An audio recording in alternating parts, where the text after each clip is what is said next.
Okay, I'm back. It's been 40 minutes since I finished the first step. But before we move forward with the next step, I wanted to go over a few things and share a few tips with you.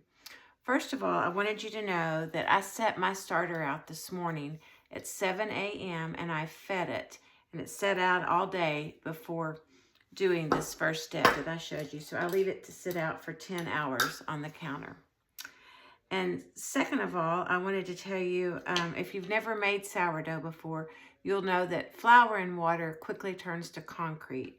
So I keep a measuring cup of water here for my hands, but also any utensils that I've used, and I've already cleaned up the others. I wipe off first with a wet paper towel and then get it as clean as I can with that. Then I'll put it in a bowl of water and wash the rest because I don't want that going down my drain. And then I take that bowl of water outside and I dispose of it that way. And just to show you, I saved this. So this was my measuring cup. I got the starter. I'll completely wipe it clean from all of the flour and water before washing it in the sink so that it doesn't go down the drain. And I learned that firsthand because we had a stopped up sink. So I just wanted to let you know on that. Okay, so I also just leave a couple of tablespoons left in my jar of my starter for the next time. And that's really just some helpful tips that I wanted you to know right now. So this has been sitting for the 40 minutes. So now I'll be adding salt. And for my bread, I just use regular iodized salt. And I'm going to be adding 2 2/3. I'm going to be adding 2 tablespoons. So there's 1.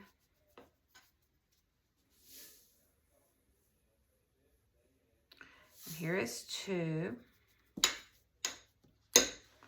And then I'll do 2/3 of a teaspoon.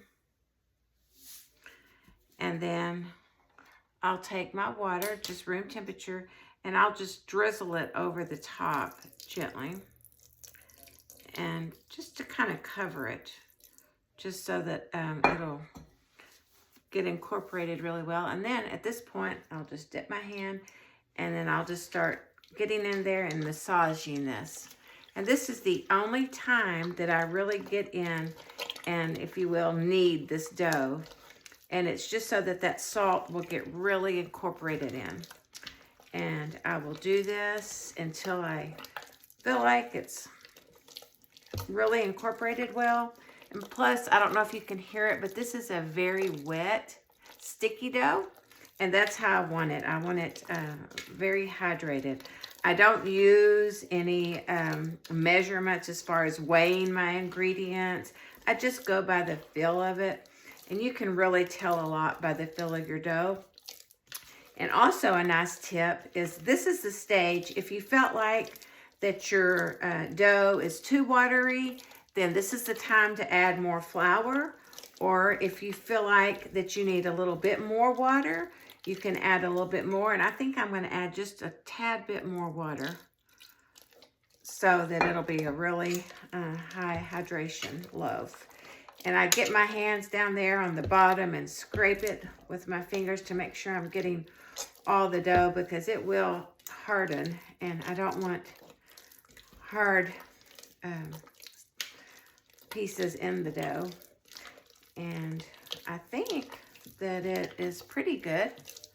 It sounds good. It feels good. And so now I think I'll just stop with this one and get my hands in here. This is what I do also so that I get all the dough in there. And then I'll put this cover on and I'll let this sit for 30 minutes. And I'll see you when I get back.